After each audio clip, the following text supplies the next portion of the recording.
عندنا في المسائل بتاعة الهندسة في مسائل مهمة جدا زي دايرتين متحدتا المركز. في مثال هوت دائرتان متحدتا المركز مي ألف د وتر في الدائرة الكبرى، قطع الصغرى في ب وج. بيقول لي والضلع م س عمود على ألف د. اثبت أن ألف ب يساوي ج د. اثبت أن ألف ب يساوي ج د. أنا دايما لما يجي لي دايرتين متحدتا المركز بتكلم مرة على الدايرة الصغيرة شوية ومرة على الدايرة الكبيرة شوية. في الدائرة الصغرى م، في الدائرة الصغيرة م، طبعا والدايرتين اسمهم م لأنهم هم متحدتا المركز. م س عمود على ب ج. م س عمود على ب ج، يبقى س في منتصف ب ج، يعني س ب يساوي س ج. ضلع س ب قد الضلع س ج. في الدايرة الكبيرة م س عمود على أ د، يبقى س في منتصف أ د، يعني س أ قد س د. بالطرح ينتج أن الضلع أ ب يساوي الضلع ج د. تاني في الدائرة الصغرى م، هتكلم على الصغرى الأول. في الدائرة الصغرى م، الضلع م س عمود على ج د. م س عمود على ج د، يبقى س ج قد س د. س في المنتصف يبقى س ج قد س د. دي نمرة واحد. في الدائرة الكبرى م، في الدائرة الكبرى م، م س عمود على أ ب، يبقى س أ يساوي س ب. دي نمرة اتنين.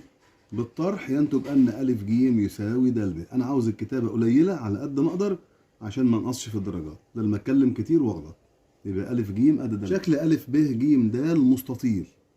الضلع د ج يساوي ج ه. اثبت بالبرهان أن أ ه يساوي ب ج. ماشي؟ المعطى بما أن الشكل أ ب ج د مستطيل، إذا الضلع أ د، الضلع أ ب يساوي الضلع د ج. ضلع أ ب يساوي الضلع د ج. دي من خواص المستطيل، كل ضلعين متقابلين متساويين. ولكن الضلع د ج يساوي ج ه معطى. د ج يساوي ج ه معطى.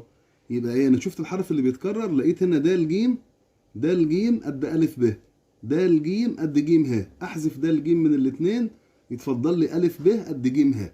كده الضلع أ ب يساوي ج ه، يعني القوس أ ب يساوي القوس ج ه بإضافة القوس ب ه إلى كل منهم. زود القوس ب ه على القوس أ ب بقى القوس أ ب ه. زود القوس ج ه، زودت عليه ب ه ب ه يبقى القوس ج ه ب. ج ه ب. القوس أ ب ه بتاع الضلع أ ه، قوس ج ه ب بتاع ج ب، يبقى يتفضل لي الضلع أ ه يساوي ب ج، وده المطلوب إثباته. ج وترين يحصران بينهم زاوية 120 درجة. س في منتصف أ ب، ص في منتصف أ ج. اثبت أن المثلث م د ه مثلث متساوي الأضلاع. أقول له والله س منتصف أ ب، نقطة س في منتصف أ ب، يبقى م س عمود على أ ب، يعني زاوية س 90 درجة. ص منتصف أ ج، يبقى م ص عمود على أ ج، يبقى زاوية ص 90 درجة. شكل أ س م ص شكل رباعي، مجموع زواياه 360 درجة. أ 120، س 90، ص 90، هجمع الثلاث زوايا وانقص من 360 هيديني 60 درجة. يبقى زاوية ب م ه 60 درجة بالتقابل بالرأس.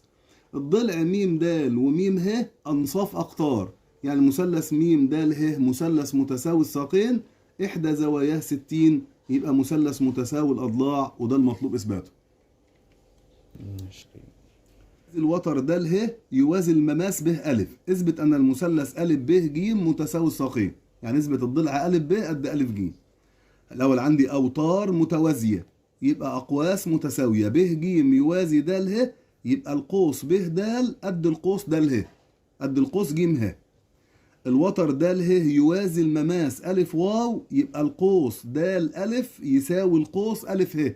بالجمع أجمع القوسين دول مع بعض والقوسين دول مع بعض، إذا القوس ب د أ يساوي القوس ج ه أ. يبقى الضلع ب أ قد الضلع أ ج، لأن أقواس متساوية يعني أوتار متساوية. يبقى الوتر ب أ قد الوتر ج أ، يبقى المثلث أ ب ج متساوي الساقين، وده المطلوب إثباته. أ ب وج د أوتار متوازية، وترين بيوازوا بعض، بس مش جاية هنا على الأقواس المتساوية. س منتصف أ ب، اثبت أن ه في منتصف ج د. اثبت أن ه في منتصف ج د. أو س منتصف أ ب، يبقى م س عمود على أ ب.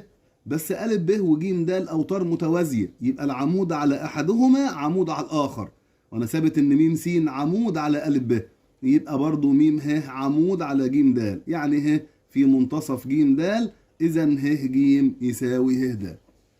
متحدات المركز م، واحنا اتفقنا لو دايرتين متحدات المركز بتكلم على الدايره الصغيره شويه وعلى الدايره الكبيره شويه. الدايره الصغيره هتكلم في 3 نقط. ا ب مماس م س نص قطر، يبقى زاويه س 90 درجه، يعني م س عمود على ا ب. زيها بالظبط م ص عمود على ج د، وم س يساوي م ص عشان هم انصاف اقطار. ادي 3 حاجات في الدايره الصغيره، مماس ونص قطر يبقى م س عمود على ا ب، مماس ونص قطر يبقى م ص عمود على ج د، وم س يساوي م ص انصاف اقطار. في الدايره الكبيره م س وم ص اعمده متساويه، يبقى ا ب وج د اوتار متساويه. مهمه جدا، جت في المنصوره السنه اللي فاتت واللي قبلها. مثلث ا ب ج مثلث في زاويه ا ب 40 وزاويه ب ب 70، ده المنتصف ا ب وه منتصف ا ج. اثبت ان م د يساوي م ه. البرهان: بما أن مجموع زوايا المثلث 180 درجة، يبقى زاوية ج 180 ناقص 40 زائد 70 تطلع 70 درجة. زاوية ب 70 درجة وزاوية ج 70 درجة، يبقى المثلث أ ب ج متساوي الساقين.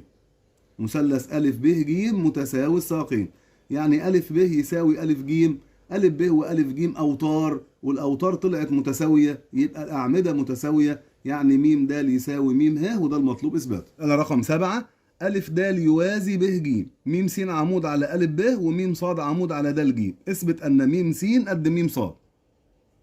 البرهان: أ د يوازي ب ج أوتار متوازية. الأوتار المتوازية تحصر بينها أقواس متساوية، يبقى القوس أ ب يساوي القوس د ج، يبقى الوتر بتاعه أ ب اللي ماسكه من أوله لآخره يساوي الوتر بتاعه د ج اللي ماسكه من أوله لآخره، يبقى أ ب ود ج أوتار متساوية. بما أن الأوتار متساوية إذا الأعمدة متساوية، إذا م س يساوي م ص، وده المطلوب إثباته. أ نقطة خارج الدايرة، رسم أ د ج، ده قاطع للدايرة، مر بالوتر المشترك بتاع خط المركزين. م ن خط المركزين عمود على الوتر المشترك وينصفه، يعني الزاوية دي بتساوي 90 درجة. الشكل أ، سمي النقطة دي مش متسمية، سميها مثلا هاء. أ ه ن باء شكل رباعي. شكل إيه؟ رباعي. مجموع زواياه 360 درجة. نجيب زاوية باء 360 ناقص الثلاث زوايا دول، 125 زائد 55 زائد 90، تطلع زاوية باء 90 درجة. بما أن زاوية باء 90 درجة ونون باء نص قطر، يبقى أ باء مماس. أ باء يوازي ج د أوتار متوازية، يبقى الأقواس المحصورة بينها متساوية، يبقى القوس أ ج يساوي القوس ب د. أ واو يوازي ج هاء أوتار متوازية، يبقى القوس أ ج يساوي القوس هاء واو. من 1 و 2 ينتج أن القوس باء باء ج باء يساوي القوس واو هاء. واو باء مماس يوازي هاء ج وتر، يبقى الأقواس المحصورة بينهم متساوية في القياس، يبقى القوس باء هاء قد القوس باء ج. الوتر هاء د يوازي الوتر ب ج، يبقى القوس هاء باء يساوي القوس د ج، يبقى كده القوس ب ج قد القوس ج د، يبقى الوتر ب ج قد الوتر ب د، يبقى المثلث ب ج د مثلث زاوية م قد زاوية د. زاوية م مركزية ب 2 س، وزاوية د محيطية ب 2 س. احسب قيمة س. قول له زاوية م زاوية مركزية ضعف الزاوية المحيطية زاوية أ، يبقى زاوية أ ب س درجة. شكل أ باء د ج شكل رباعي دائري، لأن الدائرة تمر برؤوسه الأربعة، يبقى زاوية أ زائد زاوية د ب 180 درجة، يبقى س زائد 2 س يعني 3 س. 3 س ب 180 درجة، نقسم على 3 يبقى السين 60 درجة، يبقى زاوية أ 60 درجة، وزاوية م 120، وزاوية د 120. يبقى لو الزاوية المركزية بتساوي الزاوية المحيطية المقابلة لها مش المرسومة معاها في نفس القوس، في الحالة دي تبقى دي 120 ودي 120. مهمة جدا جدا جدا. اثبت أن الضلع أ باء يوازي الضلع ج د، دول دائرتين متقاطعتين، هاء واو وتر مشترك. الشكل أ ب واو ه رباعي دائري، يبقى زاوية باء زائد زاوية هاء ب 180 درجة، كل زاويتين متقابلتين متكاملتين في الرباعي الدائري. الشكل ه واو د ج برضه رباعي دائري، زاوية هاء زاوية خارجة تساوي زاوية د المقابلة للمجاورة. خلي بالك إن باء وهاء كانوا 180 درجة، وهاء طلعت هي د، يبقى زاوية باء ود ب 180 درجة، ودول عاملين حرف يو، يبقى الضلع أ باء يوازي الضلع ج د، لأن زاوية باء وزاوية د مجموعهم 180 درجة وهما داخلتين وفي جهة واحدة. ج أ باء د ج شكل رباعي دائري، لأن الدائرة تمر برؤوس الأربعة. مطلوب في المسألة دي أحسب قياس الزاوية أ ب ج. فالشكل ده رباعي دائري، يبقى زاوية د وزاوية أ 180 درجة، كل زاويتين متقابلتين متكاملتين. زاوية د ب 70 درجة معطى، يبقى زاوية أ 180 ناقص 70 ب 110. أ باء ج مثلث مجموع زواياه 180 درجة، عندي زاوية ب 30 وزاوية 110 ده 140، يبقى زاوية أ ب ج 180 ناقص 140 ب 40 درجة. زاوية أ باء ج ب 40 درجة. أوقات بيطلب مني في الامتحان قياس القوس أ ج، له قياس القوس أ ج ضعف الزاوية المحيطية، الزاوية المحيطية ب 40. يبقى قياس القوس أ ج هيبقى ضعفها ب80. انتظروا الجزء التاني، هينزل كمان 10 دقايق بإذن الله.